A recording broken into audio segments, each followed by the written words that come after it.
അപ്പോൾ ഈ മതേതരത്വം പറയുന്ന എല്ലാ രാഷ്ട്രീയ പാർട്ടികളും മതേതരത്വവാദികൾ എന്ന് അവകാശപ്പെടുന്ന എല്ലാ രാഷ്ട്രീയ പാർട്ടികളും ഈ രീതിയിൽ തന്നെയാണ് പോകുന്നത്. അതായത് സാമുദായ പ്രീണനം, മതപ്രീണനം ഒക്കെ നടത്തിക്കൊണ്ടാണ് കേരളത്തിലെ രാഷ്ട്രീയ പാർട്ടികൾ മുന്നോട്ട് പോകുന്നത്. വളരെ വ്യക്തമാണല്ലോ. 57-ലെ കമ്മ്യൂണിസ്റ്റ് മന്ത്രിസഭ എന്ന് പറയുന്നത് ഒരു കമ്മ്യൂണൽ മന്ത്രിസഭയാണെന്ന് പലരും പറയാനുണ്ടല്ലോ. അതിന് കാരണവും ഇതാണ്. അതിനകത്ത് കമ്മ്യൂണൽ എലിമെന്റ്സ് വളരെ ഉണ്ടായിരുന്നു.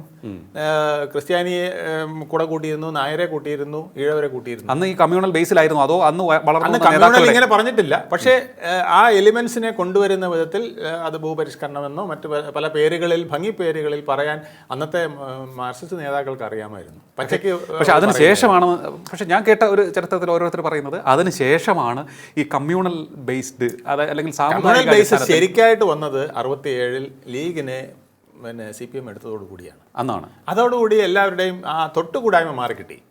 അതിനു മുമ്പ് വരെ ലീഗ് ചത്ത കുതിരയാണ് എന്ന് പറഞ്ഞ് തഴഞ്ഞിരുന്ന കോൺഗ്രസ് പോലും പിന്നെ ലീഗിനെ കൂട്ടുന്നതിൽ അവർക്ക് ലൈസൻസ് ആയി. കാരണം CPM-ന്റെ കൂടെ കൂടി കഴിഞ്ഞാൽ പിന്നെ പ്രശ്നമില്ല. പിന്നെ ഇവരാണല്ലോ വലിയ പ്രോപ്പഗാൻഡ നടത്തുന്നത്. മൈക്ക് കെട്ടിവെച്ച് അവഹേളിക്കാൻ ഇവർ മിടുക്കരാണ്. അപ്പോൾ അവർ ചെയ്താൽ പിന്നെ നമ്മൾ ചെയ്യുന്നതിന് തെറ്റില്ല. ആ ഒരു ചിന്താഗതി കോൺഗ്രസിൽ വരികയും കോൺഗ്രസും പ്രീണനം തുടരുകയും അങ്ങനെ ഹിന്ദുവിനെ തഴഞ്ഞുകൊണ്ട് ഹിന്ദുവിനെ ജാതി മാത്രമായിട്ട് പിടിക്കും. NSS, SNDP എന്ന് പറഞ്ഞ് പിടിക്കുക, അല്ലെങ്കിൽ NDP, SRP എന്ന് പറഞ്ഞ് പിടിക്കുക. ആ രീതിയിൽ 70 വരെ അങ്ങനെ കൊണ്ടുപോയി. 70-കളുടെ അവസാനം വരെ 80 മുതലായപ്പോൾ പിന്നീട് ഓപ്പൺ കാര്യങ്ങൾ പറയുമെങ്കിലും ഇത് തന്നെയായിരുന്നു നയം. എപ്പോഴും ഒരു സൈഡിൽ ലീഗും നിൽക്കും, കേരള കോൺഗ്രസ് അപ്പുറവും ഇപ്പുറവും അഡ്ജസ്റ്റ് ചെയ്ത് നിന്ന് അവരുടെ കാര്യങ്ങൾ നേടിക്കൊണ്ടിരിക്കും. ഹിന്ദുവിന് ഒരിക്കലും ഹിന്ദു എന്ന് പറഞ്ഞ് നിൽക്കാൻ പിക്ചർ കൊടുക്കില്ല. അത് വന്നാൽ ഉടനെ വർഗീയം എന്ന് പറഞ്ഞ് അവനെ വെട്ടിത്താക്കും. അതേസമയം ജാതിയായിട്ട് 100ആയിട്ട് ഭിന്നിച്ച് നിൽക്കുന്നതിന് യാതൊരു വിധത്തിലുള്ള ബുദ്ധിമുട്ടും ഇല്ല എന്നുള്ളതാണ്. സംഘടിത ഹിന്ദുക്കളെയാണ് ഭയം. സംഘടിച്ചു പോയാൽ ഭയമാണ്. നായർ മുതൽ നായാടി വരെ എന്ന് കേട്ടാലേ പേടിയുള്ളൂ.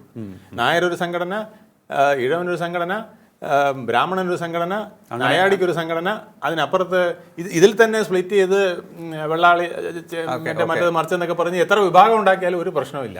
ഒന്നിച്ചു പോയാൽ പ്രശ്നമാണ്. അതാണ് ഇപ്പോഴും നടന്നിരിക്കുന്നത്. അല്ല, ഇത്തരത്തിൽ കാര്യങ്ങൾ പോകുമ്പോൾ അതാണ് മറ്റൊരു ഹിന്ദു ഐക്യത്തിലേക്ക് കാര്യങ്ങൾ കൊണ്ടുചെന്നെത്തിക്കുന്നതെന്ന് പറഞ്ഞു.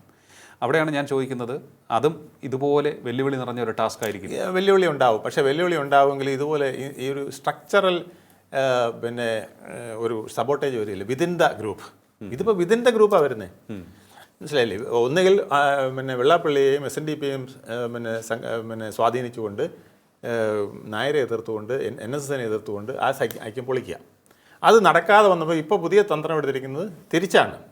വെള്ളാപ്പള്ളിയെ ഒതുക്കിക്കൊണ്ട് SNDP-യെ ഒതുക്കിക്കൊണ്ട് സുകുമാരൻ നായരെയും പിന്നെ NSS-നെയും പിടിച്ചുകൊണ്ട് ഐക്യം തകർക്കുക. ഈ തകർക്കുന്ന കളി ഇങ്ങനെ നടന്നുകൊണ്ടിരിക്കുകയാണ്. ഇത് എന്താ, ഒരു ഇൻസ്റ്റിറ്റ്യൂഷൻ ഉണ്ട് ഇവിടെ, NSS എന്ന് പറഞ്ഞൊരു ഇൻസ്റ്റിറ്റ്യൂഷൻ ഉണ്ട്. അപ്പുറത്ത് മറ്റേത് ആ ഇൻസ്റ്റിറ്റ്യൂഷൻ ഉണ്ടാവില്ല. കുറേ നേതാക്കളെ കാണുള്ളൂ, കുറേ വ്യക്തികളെ കാണുള്ളൂ, കുറേ പിന്നെ പ്രവർത്തകരെ കാണുള്ളൂ. ആ പ്രവർത്തകർക്കിടയിൽ ഗ്രൂപ്പിസം വന്നാലും അത് അതിനകത്ത് നിന്ന് കളിച്ചോളൂ. ആരെങ്കിലുമൊക്കെ പറഞ്ഞാലും അല്ലല്ല അങ്ങനെയല്ല ഇങ്ങനെയാണെന്ന് പറഞ്ഞ് നിൽക്കാൻ പറ്റും.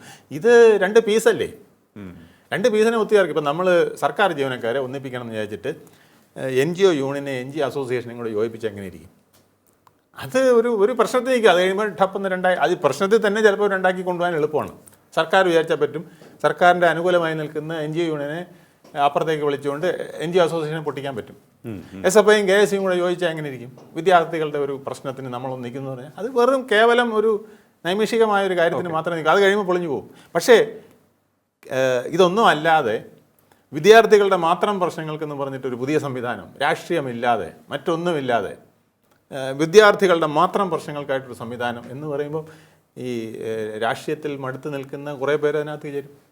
നമ്മളുടെ സമുദായത്തിൻ്റെ പ്രശ്നങ്ങളാണ് യഥാർത്ഥ പ്രശ്നങ്ങൾ. അത് മറ്റുള്ളവർ അഡ്രസ്സ് ചെയ്യുന്നുണ്ട്, പിന്നെ മുസ്ലിം അഡ്രസ്സ് ചെയ്യുന്നുണ്ട്, ക്രിസ്ത്യാനി അഡ്രസ്സ് ചെയ്യുന്നുണ്ട്, നമുക്ക് മാത്രം ആരുമില്ല എന്ന തോന്നൽ ഇപ്പോൾ അവിടെ വന്നിട്ടുണ്ട്. ആ തോന്നലിനെ ഉപയോഗിക്കാൻ കഴിഞ്ഞാൽ മാത്രമേ ഈ ഒരു ഹിന്ദു സമാജത്തിന് പ്രസക്തിയുള്ളൂ. ഇല്ലെങ്കിൽ മതത്തിൻ്റെ പീരീഡിലുണ്ടായ പോലെ അതിന് വീണ്ടും സബോട്ടേജ് വരും. ഇപ്പോഴും സബോട്ടേജ് വരും തീർച്ചയായിട്ടും. പിന്നെ വർഗീയവാദികളെന്നും കരിങ്കാലികളെന്നും ഒക്കെ വിളിക്കും.